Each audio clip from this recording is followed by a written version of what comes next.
Olá, caros ouvintes, seguidores do nosso Educast+, o seu link com conhecimento. Galera que curte, compartilha, acompanha os nossos vídeos, conteúdos, também nas principais plataformas digitais de podcast, Google Podcast, Spotify, lá no nosso Instagram do Educast+, também no YouTube, publicando aí constantemente conteúdos voltados para o Enem, discussões das mais variadas áreas e segmentos da educação, dentro da educação, ensino superior, educação básica, temas relacionados de maneira geral à educação. E hoje nós temos a honra aqui, o prazer de receber em nosso estúdio, aqui o estúdio do Educast+, professor Leonardo Vitor. Muito obrigado. Formado aí pela UFPA em Ciências Sociais, antropólogo, pesquisador em povos indígenas, professor já com uma vasta experiência na rede particular e na rede pública de ensino com a disciplina Sociologia, membro e participante aí de vários cursos, né, ministrados aí na área do Enem, pré-vestibular, também participante de cursos de redação, dando sempre a contribuição com as ciências humanas. É uma honra recebê-lo aqui e o Educast agradece. Obrigado por ter aceito esse convite para a gente discutir uma temática que é de grande importância para o Enem e para a educação brasileira. É uma contribuição gigantesca que você vai estar fazendo aqui hoje nesse bate-papo, cuja temática, as ciências sociais no Enem. As ciências sociais, como ela é abordada, a sua abordagem no Enem, as ciências humanas também como um todo, de que maneira ela vem sendo abordada, passando aí pela BNCC, passando também pelos principais teóricos e objetos do conhecimento. Professor Léo, muito obrigado por estar aqui hoje com a gente. Poxa, Franco, eu que agradeço pelo convite, cara. A gente trabalha já há 15 anos, né, no magistério. Eu tenho 10 anos só de convivência, né, de conhecimento da tua carreira também. E a gente está trabalhando no sentido sempre de melhorar, de se atualizar, né? Vou começar a nossa entrevista aqui com uma história que um outro colega contou para nós em relação a essa questão da atualização, né? Ele estava uma vez numa reunião numa escola pública. Não que, tá, gente, por favor, não que eu esteja estigmatizando os profissionais que trabalham na rede pública. Mas foi uma situação que aconteceu numa escola da rede pública. Então, é só para ilustrar o palco do acontecimento, né, o lugar. E estava tendo uma reunião pedagógica. A diretora da escola estava falando com os professores sobre as mudanças que iam ocorrer no livro didático, da PNLD, no caso, né, que é os processos de mudança da atualização. Cada 3 anos ocorre a mudança, enfim. Isso. E era uma diretora um pouco carrasca, assim, ela falava mal, cometia assédios morais, no caso, né, um desrespeito ao profissional da educação. E esse meu amigo tinha acabado de chegar na escola, então ele era recém-contratado do Estado, estava lá fazendo parte da equipe e estava fazendo parte dessa reunião. E ele começou a observar que na fala dessa professora havia alguns equívocos, sabe, de ordem pedagógica, de ordem até mesmo científica na área a qual ela se dizia formada. E aí então ele questionou, levantou a mão e falou assim: professora, eu acho que a senhora está se equivocando nesse ponto. E ela falou assim: mas peraí, quantos anos você tem de trabalho? Eu disse: olha, eu tenho 5 anos só de trabalho, eu comecei agora, eu entrei para o Estado. Pois eu tenho 25 anos de magistério. Você quer saber mais do que eu? Ele falou assim: olha, eu tenho 5 anos, mas esses 5 anos, a cada ano, eu estou mudando, melhorando, me atualizando. A senhora tem 25 anos de trabalho numa escola, mas esses 25 anos são os mesmos anos do primeiro ano, 25 vezes repetido, tá entendendo? Ou seja, estáticos, né? Estático. Então, eu digo assim, fico muito lisonjeado pelo teu convite, porque eu te reconheço também como um professor que está todo o tempo se atualizando. Nós somos parte de uma geração de profissionais na área da educação que até temos a obrigação, né, de sermos pessoas atualizadas, né? Não só porque nosso objeto é praticamente a atualidade, né, mas também porque é necessário que a gente se conecte com o aluno, tenha essa relação mais direta na transferência do conhecimento, que é um grande processo de discussão até hoje, né, no mundo acadêmico, que é o fato do aprender. Então eu me especializei muito nisso, sendo professor de pré-vestibular, pré-ENEM, até de concurso público também, sempre observando as lacunas que esse aluno tem para tentar resolvê-las, né? Porque nós não temos muito tempo, né? Tem que perceber que o aluno que está no cursinho, que quer fazer vestibular, ele quer passar. O objetivo dele é esse, né? O objetivo dele é esse. Então a gente tem que... O nosso cliente, então a gente precisa completar isso para ele. Então, o meu caminhar acadêmico ele sempre foi pautado nisso. Eu sou pesquisador, sim, trabalhei com povos indígenas, sim, e sempre encarei também eles como os nossos clientes, como os meus clientes. Eu sempre fui à aldeia tentando reconhecer qual eram as demandas que eles necessitavam de mim enquanto pesquisador. Então, eu sempre tive sucesso em relação a isso. Tenho bons relacionamentos no campo acadêmico até hoje por causa dessa percepção mais prática, mais pragmática. Não que isso afete a minha capacidade intelectual de raciocinar, de refletir sobre a realidade, de parar, né, para entender, compreender o processo. Mas a gente tem hoje a oportunidade de poder dialogar, inclusive aqui nesse programa, que é um programa importantíssimo, é um serviço de utilidade pública, tá, galera? Se o professor Franco tirar essa iniciativa aqui sem apoio, né, sem patrocínio, mas a gente está fazendo isso com esse objetivo, né, de poder se comunicar mais diretamente com esse aluno, ter a capacidade dele entender também. Acompanhar o movimento dinâmico que as tecnologias provocam, né? Está cada vez mais dinâmico e é obrigação nossa se atualizar. Eu lembro muito de uma frase do meu professor na Universidade de Didática, professor Genilton Rocha, que me orientou no TCC, e dizendo o seguinte: teu aluno não tem obrigação de ser geógrafo, mas você tem obrigação de saber mais do que ele. Perfeito. Você é referência. Então a gente tem a obrigação de se atualizar, de buscar o conhecimento, de acompanhar o movimento. Eu entendo dessa forma, né? A gente sempre tem que estar no caminho do gerúndio. Ando, caminhando, andando, mudando. Essa é a dinâmica. Pode crer, cara. É isso aí. Então, assim, eu comecei trabalhando com a BNCC, quando ela chega, né, em 2016, 17, 18, ela é implementada, vai sendo construída. Eu fiquei muito curioso para entender como é que era essa ferramenta. O que ela ia proporcionar para mim da área das ciências sociais. A minha matéria, ela, assim como filosofia também, e a gente... Pô, eu já te peço logo, já vou logo me colocando aqui no convite para a gente voltar aqui com outros professores de filosofia, para a gente fazer esse aulão de humanas, né? Porque esse é um contexto que envolve eles também, né? Em 2008 se torna obrigatório no ensino básico, no ensino médio também, o ensino de sociologia e filosofia nas escolas. Então houve toda uma modificação do currículo, né?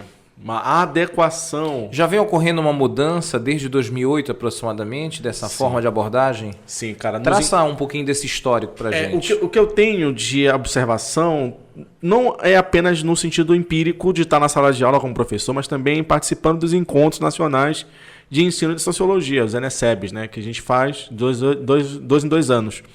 E nesses encontros, cara, a discussão era sempre essa, currículo. O que é que vai formar o professor de ciências sociais para estar habilitado a dar aula no ensino básico? A gente tem como referência alguns materiais didáticos. Alguns alunos chegam para mim e mostram livros didáticos da rede pública que são excelentes. Posso citar alguns aqui, porque são públicos, né? Tipo, Sociologia em Movimento é um excelente livro, que eu acho que eu considero o mais completo. A experiência da sociologia do ensino médio é a mais completa que eu já vi. Das escolas particulares, dos sistemas de ensino, né? Que a gente vai tocar neles também. Acho que o Farias Brito é o mais, assim, na minha área, sim, sociologia é o mais abrangente, é o que mais complementa o processo também. Tão bom quanto o Sociologia em Movimento. Eu só destaco esses dois. Eu utilizo muito esses dois e eu digo para os alunos isso. Olha, da rede particular que eu dou aula, eu falo, olha, esse livro aqui é um livro muito bom. Se você puder encontrá-lo em PDF ou adquiri-lo em algum sebo, em algum... Porque tem escolas que não aderem ao sistema Farias Brito, né? Então fica muito mais difícil. Porém, eu indico sim, Farias Brito. Esse é para os alunos da rede particular, um excelente material para sociologia. E para os meus alunos da rede pública, que ou volta e meia estão em cursinhos também. Certo. Eu indico, olha, você já teve aula com esse livro, Sociologia em Movimento, na sua escola, você tem como encontrá-lo na biblioteca? Então adquire, porque é um livro perfeito. O que acontece é que esses materiais didáticos, eles são reflexos de uma mudança, né, no ensino desde 2008. Eles vão sendo adaptados nessa realidade, graças também a essas discussões que rolam na nossa área, entre os profissionais que trabalham no ensino e alguns são especialistas na área de didática escolar em relação à sociologia, então eles são praticamente formadores. Eu cito um, que é o Cristiano Bodar. Se você puder colocar o link, né, no vídeo, depois na descrição do vídeo, porque ele tem um blog chamado Café com Sociologia. Certo. E é um blog que é especializado para a formação de professores no ensino médio e também para dar dicas a alunos que vão prestar concursos, como vestibulares, tanto das suas regiões quanto para o Enem. Então, eu sempre fui muito pesquisador, muito curioso de entender como está sendo essa formação, cara, didática da sala de aula, sempre me ressignificando a cada ano nesses processos, né? E o que eu venho relatar para ti aqui, para nossa audiência, nossos seguidores, nossos seguidores, inclusive ative as notificações, né? Compartilhe, isso é muito importante. É o que está acontecendo. Cada vez mais o conteúdo de sociologia no ensino médio ele está sendo colocado numa condição de apropriação pelo Enem. A gente não tem mais uma liberdade de atuar dentro desse conteúdo de maneira própria. A gente está cada vez mais sendo apropriado pelo Enem. Ao invés de ser o contrário. Ao invés de ser o contrário. Ou seja, o início, meio e fim para a sociologia passa a ser quase que exclusivamente o que está no plano do Enem, né? Na matriz de referência do Enem. O que faz para nós, né, tipo, cursinhos, escolas, tanto particulares quanto públicas, olharem para a nossa matéria e observarem nela cada vez mais apenas um contato direto com a prova do Enem. Só que eu quero falar para ti as experiências que a gente encontrou desses anos para cá, com a possibilidade também de explorar a sociologia com a redação, por exemplo, no Enem, né? A gente também vai ter essa capacidade, a gente também tem essa capacitação. Isso serve também de alerta aos professores que estão ainda se graduando, que estão assistindo o nosso canal, para que eles também possam olhar para a redação do Enem também como uma perspectiva de trabalho, de formação, né? Faz parte de um específico. Então, assim, o que vai acontecer de 2008 para cá é essa reestruturação da matéria. Mas é importante a gente citar, e eu queria pedir a tua licença para a gente poder falar um pouco disso, porque tu também é especialista nessa área, da BNCC. É isso que eu ia te perguntar, inclusive. O que muda com a BNCC? Quais são as novas introduções a partir da BNCC no que se refere à sociologia, ou melhor, às ciências sociais? Primeiro, muito bem tu ter feito essa pergunta, cara. Porque o que vai acontecer é uma mudança de perspectiva da sociologia para a entrada e a efetivação das ciências sociais em geral. O que a gente observava antes é que o conteúdo, até antes da sociologia se tornar obrigatória, porque ela já existia no ensino médio, mas não era obrigatória, né? Era um reducionismo da matéria. Ficava muito assim, inclusive, a determinação do próprio profissional atuar ou trabalhar com alguns assuntos. O que trabalhar ficava a critério dele? A critério, E como o vestibular aqui do Pará, que nós estamos no Pará, né? O vestibular da UFPA, que é a nossa universidade, que tinha sociologia, ela estava muito relacionado a quem elaborava a prova. Os professores dos cursinhos, principalmente do ensino médio, trabalhavam em cima daquilo que os professores elaboravam na prova. Então não se abordava a sociologia, se abordava apenas um ponto da sociologia, que eram os clássicos, todo mundo conhece, que é Durkheim, Karl Marx e Max Weber, né? Para você que não caiu de paraquedas aqui.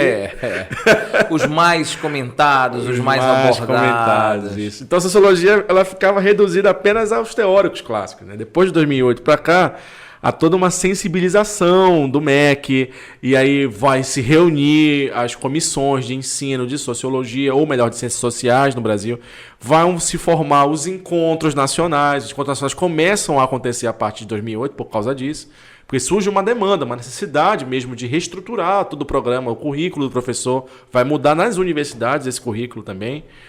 E a gente vê agora as ciências sociais sendo cada vez mais introduzidas. Então, o que a gente vai observar a partir de 2008 para cá é essa estruturação. Quando a BNCC ela chega, o que ela vai realizar? Ela vai adaptar esse currículo que já tinha sido consolidado lá atrás nas famosas áreas, os objetos de conhecimento, ou as competências e as habilidades. Então, vai ficar tudo lá, meio que estruturado, mas para que o professor possa traduzir isso a partir dos objetos de conhecimento em sala de aula. Eu lembro muito bem no início de tudo isso, né, com essas transformações também lá atrás, quando o Enem começa a se popularizar cada vez mais, começa a ser adotado pelos institutos de ensino superior chamados IES, né?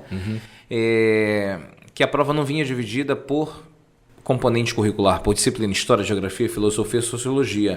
Que eu me lembro muito bem que os alunos diziam assim, né? Como você está comentando, que lá atrás, na matriz de referência do Enem, depois que passam as competências e habilidades, você tem lá os objetos de conhecimento, e esses objetos são trabalhados pelos profissionais de humanas, Geografia, História, Filosofia, Sociologia, e a prova não vem ainda dividida por componente. O aluno dizia assim, mas como é que eu vou saber o que é História? Como é que eu vou saber o que é Geografia? Como é que eu vou saber o que é Filosofia? E a gente comentava isso, né, Léo? Antes de a gente começar a bater esse papo, que é um papo que se estende aqui para esse episódio, que não necessariamente a disciplina, o componente curricular vai perder a sua identidade, vai perder a sua cara. Toda a ciência ela tem a sua identidade a partir da sua linguagem, a partir dos seus objetos de pesquisa, aquilo que está sendo estudado, né? Então comenta um pouquinho mais isso pra gente aí. Cara, é assim, a gente tem na sociologia alguns objetos que a gente identifica. Isso vai muito do professor, né, cara, em sala de aula. E eu digo assim, que esse é o grande diferencial do mercado para quem o aluno que tem uma experiência, que já estuda bastante, que também entende a sensibilidade que tem de um objeto que pertence à geografia, de um objeto que pertence à sociologia, ele vai ter nas aulas essa percepção, essa visão. E o professor também, que tem essa sensibilidade, vai puxar mais, né, durante a aula um aprofundamento sobre o assunto. Por quê? Porque existe uma base teórica. Na sociologia nós temos a base teórica que eu acabei de comentar, que são os clássicos, né? O Durkheim, o Karl Marx, o Max Weber, o George Simmel, né? Enfim, você tem esses intelectuais. O que vai ser construído nas humanidades, muitas das vezes, está totalmente ligado a eles, saca? Tipo, quando se fala de relação de trabalho, que é um tema também da geografia. A base teórica que é utilizada para traduzir esse fenômeno na sociedade contemporânea, na modernidade, vem de Marx. Mas também tem um pouco de Max Weber ali, quando se fala de ética protestante, por exemplo, quando se fala de racionalidade do trabalho, ou se fala de burocratização, que vocês acabam também utilizando isso como um processo de tecnologia, de desemprego estrutural. Como não falar, por exemplo, na mais-valia a partir ali das análises Marx. Pois né? Exatamente. Então eu digo para os alunos isso, eu falo, gente, olha, o que acontece é o seguinte, que você precisa entender é que os professores, eles vão, em determinado assunto, eles vão ter autoridade. Então, assim, eu reivindico em sala de aula que os professores de sociologia possam garantir essa autoridade sobre determinados assuntos. E não fiquem praticamente empurrando a bola para os outros professores. Porque isso pega mal para a nossa matéria, saca? A gente já passou por um círculo histórico. Eu até falo para os alunos isso, né? A gente passou por um círculo histórico de censura muito grande lá atrás, no regime militar. Ou seja, olha só, a sociologia e a filosofia só vão retornar para o ensino médio, cara, em 98, 99. Muito tempo, né? Muito tempo. E se você for estudar lá no ensino básico do Brasil, na década de 30 e 40, sociologia e filosofia eram matérias do currículo escolar básico. Elas foram retiradas, ou melhor, foram substituídas por educação moral e cívica, no caso filosofia, e organização social e política do Brasil, ou SPB, né? Sociologia. Tipo, elas foram substituídas por disciplinas que falavam a favor do regime. Porque as nossas matérias, elas trabalham com objetos que são problematizadores da realidade. Tipo, a gente fala de miséria, de desigualdade, racismo. São tópicos temáticos, são objetos específicos, né? Tipo, se você for pegar a prova do Enem, se você for pegar a matriz, na verdade, de referência, não vai estar escrito lá racismo ou desigualdade. Mas dentro, por exemplo, de formação cultural brasileira, patrimônio material e imaterial, globalização, você tem que abordar esses assuntos, porque estão dentro desses objetos. E são objetos que estimulavam o senso crítico, né? E quando entra o SPB, Educação Moral e Cívica, claramente a gente percebe dentro dessa tendência das escolas pedagógicas, vamos dizer assim, claramente o que é que a gente percebe com essa substituição? Que está sendo implementada a escola tecnicista, né? Uma escola mais pragmática, voltada apenas para a formação daquele homem para o mercado de trabalho. Era o que se colocava em prática ali naquele momento. Exatamente, cara. Exatamente. E isso ainda faz parte da filosofia, mais uma vez, já veio o sociólogo problematizar. Isso ainda faz parte da mentalidade de uma boa parcela da população no Brasil, cara. Se você observar nos sistemas educacionais, a gente estava falando isso agora antes de começar, né? Nossa entrevista. O que rola, né? A gente meio que é tolhido a ter que trabalhar um programa dentro de uma abordagem que ela é muito difícil de ser completada, saca? E faz com que a gente chegue na sala de aula hoje e em 50 minutos tem que abordar um assunto de um capítulo, sabe? De uma maneira bastante superficial. Não que não tenhamos a possibilidade de efetivar isso dentro de um espaço de tempo de aula. Mas não é oportunizado para nós, cara. Sabe? Isso é uma reclamação minha aqui, é uma reivindicação que pertinente. Está dentro dessa questão da BNCC agora e os alunos sentem isso, cara. Sentem muito. Porque, olha só, é uma coisa interessantíssima que eu falo até para os meus alunos do cursinho agora. A gente está lidando com uma faixa etária de alunos que nasceu em 2000 para cá. Né? Praticamente eles têm 22, 20, 21, 19, 18, 17. Essa faixa etária, né, do ensino médio praticamente. Né, de estar em escola e em cursinho ao mesmo tempo. É a maior faixa etária. Então, quer dizer, essa molecada nasceu em 2000, 2001, 2002, 2003 para cá. Eles já cresceram com toda essa estruturação como geração. E que a sociologia, a filosofia já eram do currículo básico deles, comum, estava lá, disciplinas, né? A minha geração não pegou isso. A nossa, né, não pegou isso. A geração dos nossos pais não pegaram isso. Então, eles estão tendo a oportunidade agora de ressignificar muito o estudo. A maneira de entender as ciências humanas. Pô, isso é uma realidade, cara. Vamos pensar no Brasil. Os pais, nossos pais, né, que são pais dos nossos alunos, eles ainda veem essas matérias de humanas como decorebas. Matérias a qual você precisa apenas pegar o que aconteceu, né? Quem descobriu o Brasil? Pedro Álvares Cabral, Cabril. Organizar as datas, os fatos que aconteceram naquele contexto, né? Ainda tem muito isso, a questão de dar uma sequência como se fosse uma questão lógica, né? Como na matemática aborda. Isso. Enfim, não é assim. A gente precisa de muita interpretação, de muita análise, muito raciocínio. E aí é que a gente precisa dos elementos de base, né? Exatamente. E aí, chegando no Enem, cara, que é o nosso próximo... O assunto que eu queria falar contigo também tem a ver com a nossa entrevista, cara. Como é que a gente pega esse aluno? E eu comecei a pensar nisso no campo da sociologia. Cara, peraí, esse menino já parte de um processo de conflito com a minha matéria. Por quê? Porque a minha matéria ela vem de uma abordagem crítica, como tu falou. Uma abordagem problematizadora da realidade social, que muitas das vezes faz parte da vivência desse jovem. Né? Não importa se ele vive na periferia, não importa se ele vive num condomínio, né? Ele vem para a mesma sala de aula, a mesma sociologia que ele aprende nesse espaço, é a mesma sociologia que aquele jovem também na periferia está aprendendo ali. Não muda. E a BNCC, inclusive, veio para formalizar isso. Né? Institucionalizou isso, que é a mesma matéria. O que vai acontecer é que esse aluno vem de uma abordagem diferente, então muitos têm conflitos com a minha matéria. Por quê?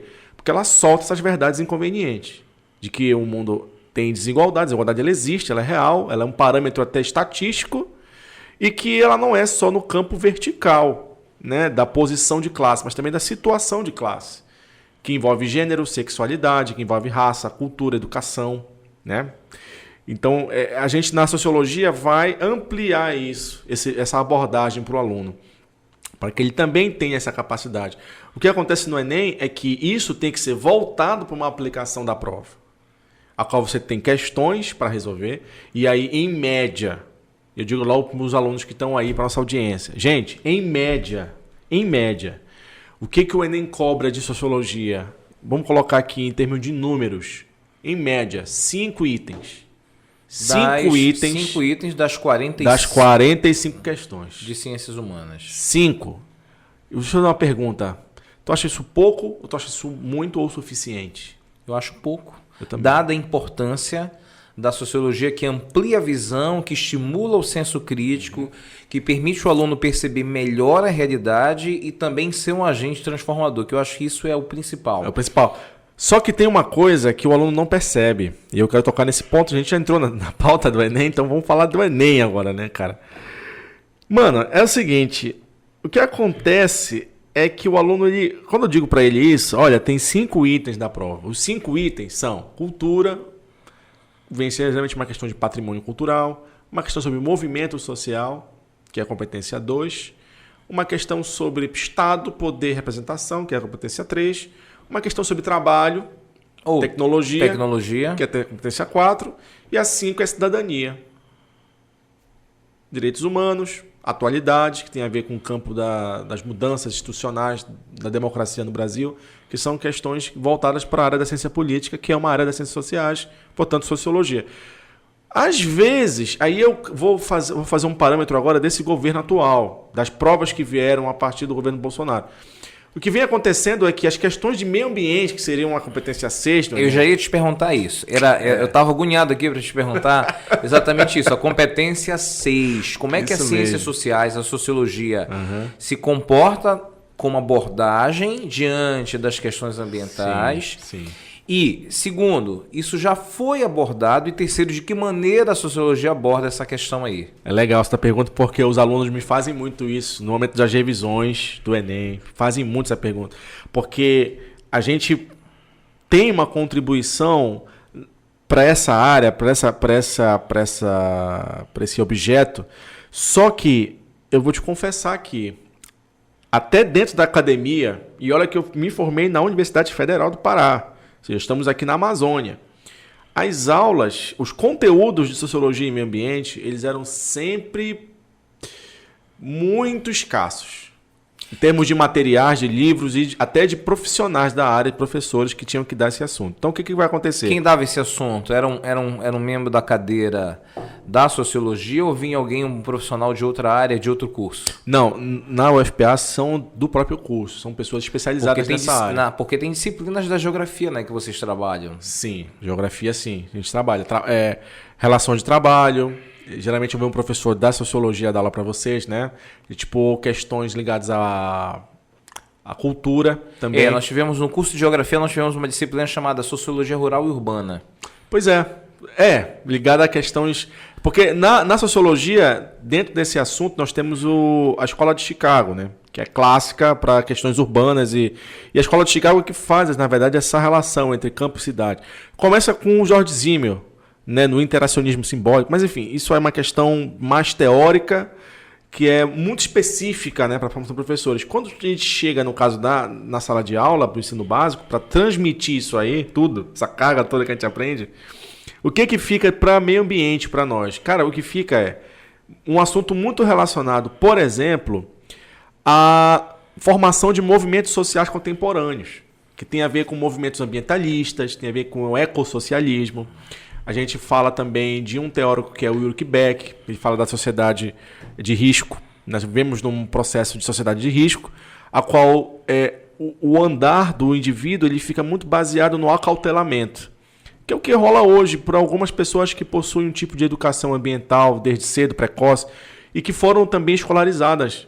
É uma geração atual, né, de jovens que tem na escola essas pautas, né, e que são escolarizados já com esse tipo de noção de sustentabilidade e que isso afeta diretamente os níveis de consumo dessa geração. Tipo, ele vai no supermercado, ele não vai comprar um produto que degrada o meio ambiente. Ele vai comprar um desodorante, por exemplo, um sabonete, que use óleos vegetais, orgânicos, que não façam uso de produtos geneticamente modificados. Então, esse é o princípio do acautelamento. É o que a sociologia aborda. Além disso, nós também nos intrometemos numa área da geografia que tem a ver com os acordos do clima, os acordos climáticos. Os internacionais em relação ao meio ambiente. Exatamente, os tratados internacionais sobre o meio ambiente. E a gente observa nesse tipo de situação como é que os chefes de Estado e os países se movimentam dentro do seu processo de desenvolvimento, que também é um assunto nosso, a gente também trabalha com isso. Como é que eles vão associar o que é consolidado nesses tratados dentro das suas abordagens de desenvolvimento. Entra a ciência política aí? Total, porque a gente tem que, por exemplo, associar a ideia de que a sustentabilidade, muitas das vezes, ela entra em conflito com interesses econômicos e políticos de cada país. Vamos pegar o Brasil como exemplo. A gente vai começar a falar sobre isso. Essa é a nossa abordagem sobre o assunto. É uma abordagem até interdisciplinar, porque na sala de aula a gente acaba falando, olha, gente, isso aqui que eu estou explicando para vocês é também complementado pelo professor de geografia. O professor de história também vai entrar nesse assunto, sabe?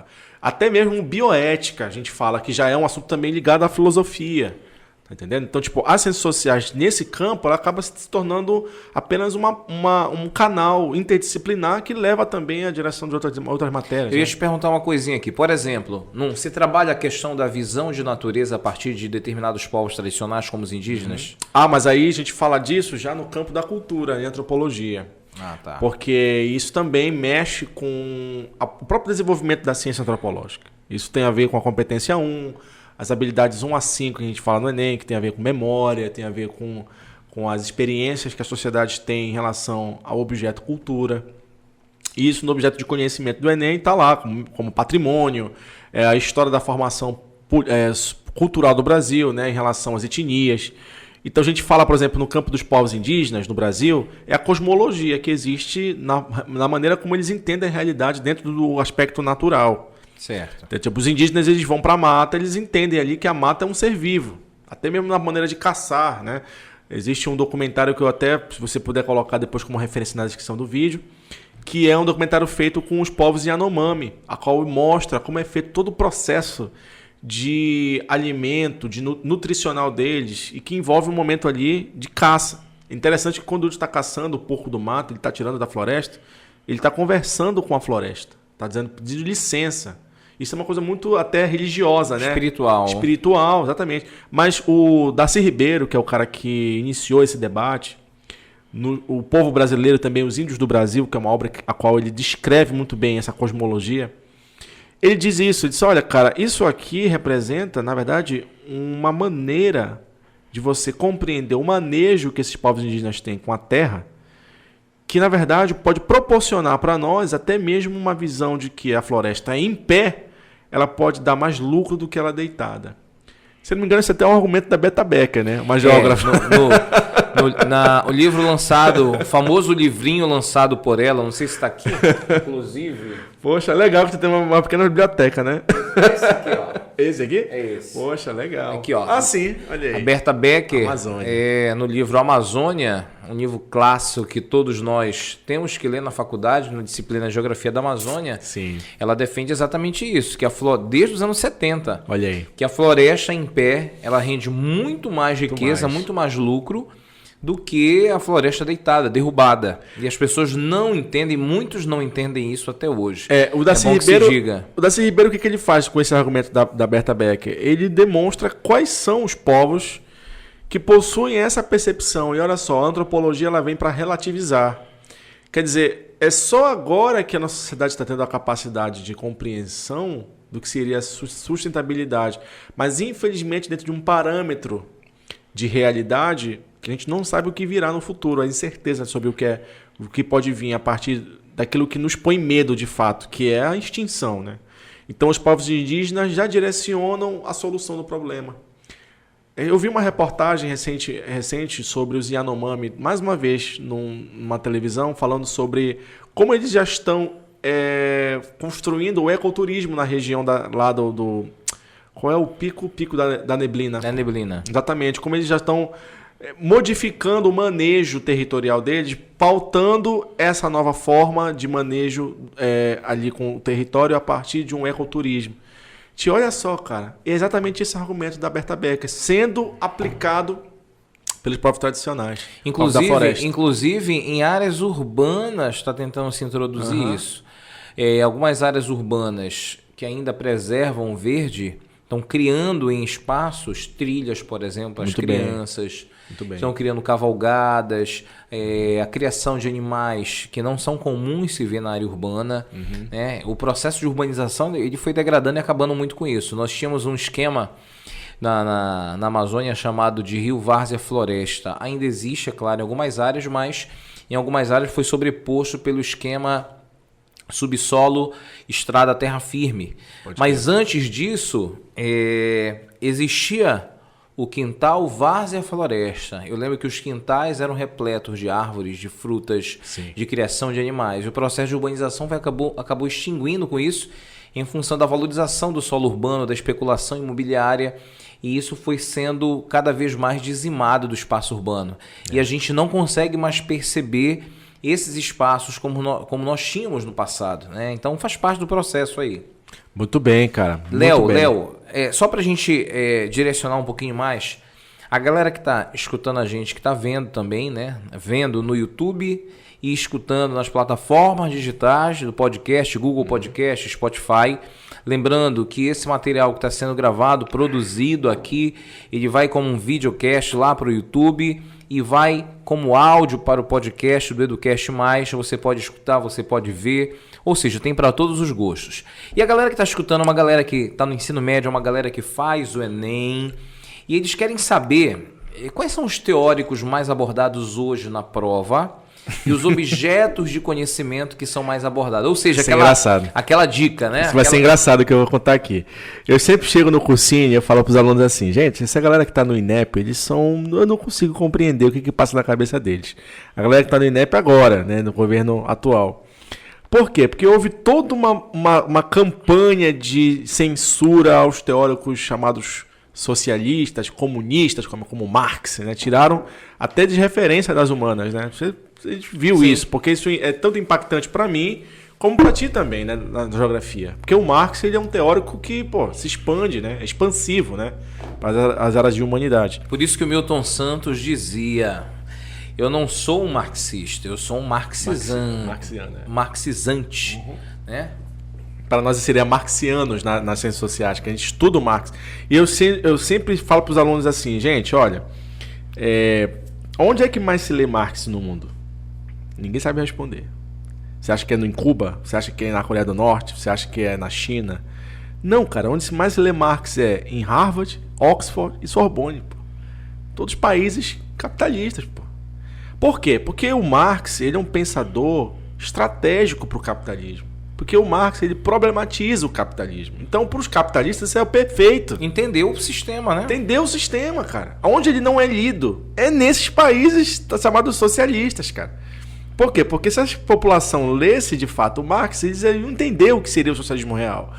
E aí iam derrubar o sistema. Eles não têm ferramentas intelectuais para fazer isso. Porque não há condições políticas para isso. Há censura. Então vamos entender que o Marx, ele é sim um dos maiores pensadores do século XX. Foi o cara que mais compreendeu em termos econômicos, filosóficos até o século XX. E aí eu relato para eles isso, só para continuar a minha narrativa sobre o INEP, né? Falei, gente, de 3 anos de governo Bolsonaro, realmente houve uma censura dos textos de Marx na prova, na íntegra, não vem. Mas, cara, de 3 anos para cá vem Ricardo Antunes na prova. E Ricardo Antunes é um pensador de orientação marxista, pô. O principal objeto de pesquisa do Ricardo Antunes é trabalho. Um tema que mexe com a minha área e com a geografia também. No ano passado caíram algumas questões de Ricardo Antunes falando sobre o desenvolvimento do mercado de trabalho, questões tecnológicas, de desemprego. E a abordagem que ele usa é marxista. Então, se você estuda Marx na minha aula, você vai ter a garantia de entender o Ricardo Antunes na prova. Porque a abordagem que ele usa é exatamente essa. Houve uma questão sobre valor de uso e troca, acho que em 2019. Foi o primeiro ano da aplicação do Enem no governo Bolsonaro. Uma questão que envolve Marx. Porque o Marx, no Capital, também descreve o que seria o valor trabalho, o valor de uso e troca da mercadoria. E é uma questão que estava falando sobre isso. É uma temática clássica, né, em Marx, né? Apenas exatamente. A abordagem estava sendo feita por outro autor ali naquele momento, né? Pois é. Aí, assim, você me perguntou, e é uma curiosidade de todo mundo que está aí, então eu fiz essa pequena introdução só para a gente ilustrar como é que está a nossa prova, né, de humanas. Assim, antes de 2018, 2019, o que vinha? Essa estrutura que eu construí. Uma questão de patrimônio, para falar da competência 1, uma questão sobre movimentos sociais, para falar da competência 2, uma questão sobre Estado, poder, política e representação, para falar da competência 3, Uma questão falando sobre trabalho, dá 4, cidadania dá 5, e às vezes uma questão de meio ambiente para falar da competência 6. Agora, o que está vindo? Infelizmente, a gente está tendo uma espécie de mudança, talvez até pela diminuição do banco de questões que eles vão ter que renovar agora, e há uma certa repetição de temas, cara. Por exemplo, ano passado vieram 3 questões de trabalho. Sim, vem 3 questões ligadas ao mesmo tema. Claro, com abordagens diferentes, mas se você for observar, a estrutura do tema é a mesma. Está falando sobre isso. Isso quer dizer o quê? Que há uma certa irresponsabilidade, talvez, da equipe que elabora a prova, de ter essa igualdade, essa espécie de respeito, né, de consideração pelas matérias, pelos componentes. Então, o que eu posso dizer para o nosso candidato aí que vai prestar esse exame esse ano? Olha, atenha-se a estudar aquilo que você considera dentro dos processos estatísticos como o mais importante. A gente tem aluno que vai pesquisar aí, eu já vi que a estatística, a prova vem movimentos sociais, vem cultura e diversidade, vem trabalho, tecnologia. Cara, se você está pesquisando isso, você considera isso importante, então estude. Foque nisso. Porque, de certa maneira, o que é que o Enem cobra de sociologia? 5 itens obrigatórios. O que vai aparecer além disso? Pode aparecer mais, né? Pode aparecer mais, mas assim, menos que 5 itens seria seria uma anulação da própria prova isso. Acho que seria um despautério, né? Seria uma coisa indignante para nós. Eles nunca cometeram esse equívoco até hoje, então acho que não irão cometer nesse último ano de governo, né?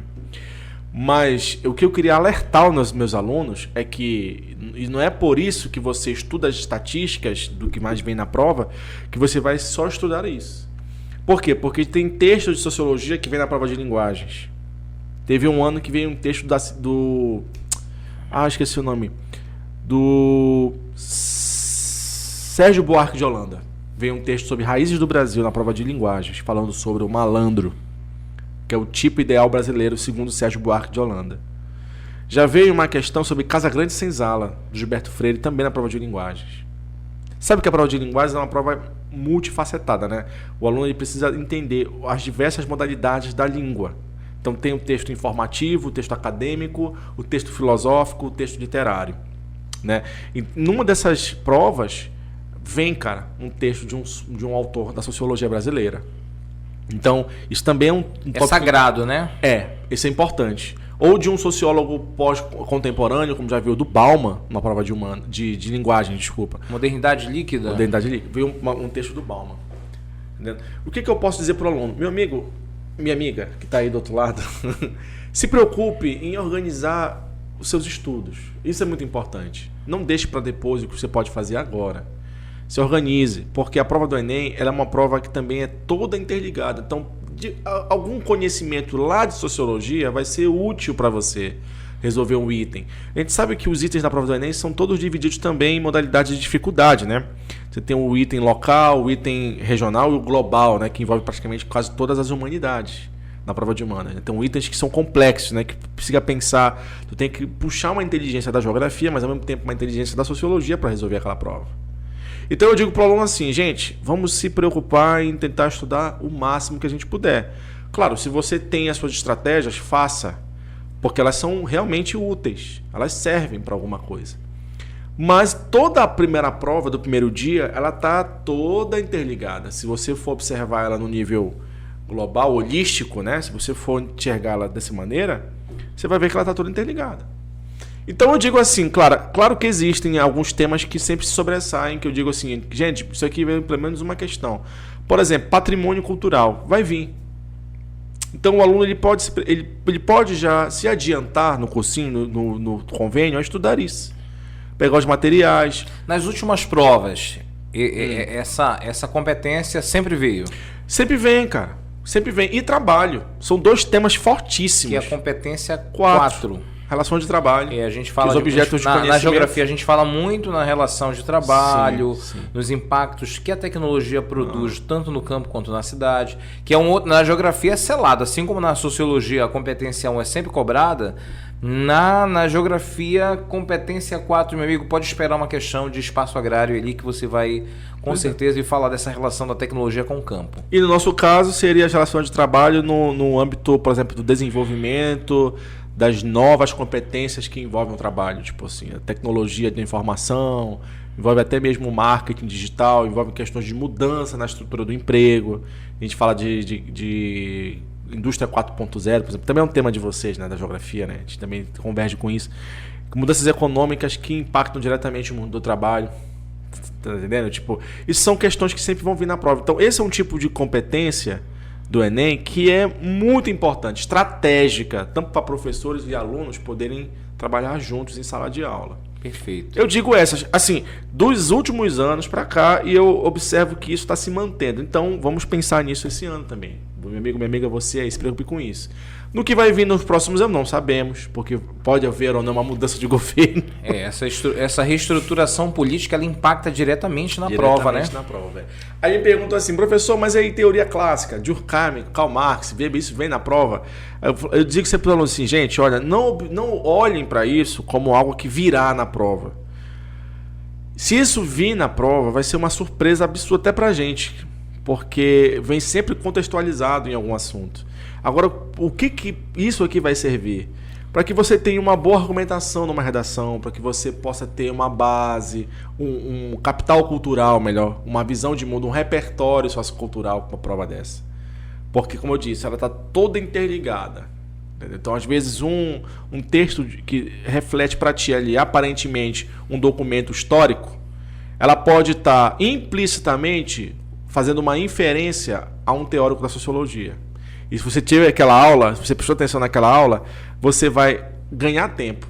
Porque sabe que o nosso concorrente, o nosso candidato, desculpa, e os nossos concorrentes, eles estão lutando contra isso, contra o tempo, numa prova dessa. Exatamente. Tem que ser estratégico. Então, as ciências humanas, ela tem outra finalidade aí, né? Ajudar o aluno também na prova da redação. Criar base, capital cultural, repertório sociocultural, ela é de grande importância. E, Léo, só para a gente ir se direcionando aqui para esse, né, para o final da nossa conversa aqui, desse bate-papo, quais são as tuas expectativas? Por mais que a gente possa ter essa mudança ou não de governo aí, quais são as tuas expectativas enquanto profissional dessa área? O que tu espera mais para a disciplina, para políticas públicas direcionadas à tua área de conhecimento? Muita coisa. Eu quero mandar um recado. A esperança é forte. A esperança é forte. Eu quero mandar o que eu vou falar agora serve para os meus alunos. Eu tenho alunos que fazem convênio, que estão no cursinho, que revelam para mim que querem fazer ciências sociais, né? No primeiro momento eu fico muito triste. Brincadeira. Não fico triste, não. Cara, assim, eu digo para meus alunos isso, gente. A nossa matéria, nosso componente, ele está passando por um processo de reestruturação desde 2008. Se você for pegar matemática, geografia, história, que são matérias que já tem, sei lá, 70, 80 anos no currículo da escolar, e ainda estão se estruturando, o que dirá de sociologia e filosofia, meu amigo? Então a gente está passando por esse processo, o que faz a gente correr atrás de sempre estar à frente de um processo de atualização do mercado, Então eu dou essa dica pro meu aluno que quer prestar vestibular e quer fazer esse curso, o que vai servir também para a gente falar sobre isso. O que a gente espera é que a sociedade cobre dos governantes mais tempo ou mais carga horária essas matérias. E o que a gente já observa, como eu falei da geração que nasceu em 2000 para cá, é que isso é inevitável. Eles já sofreram o impacto dessas matérias na sala de aula e eles não querem retroceder.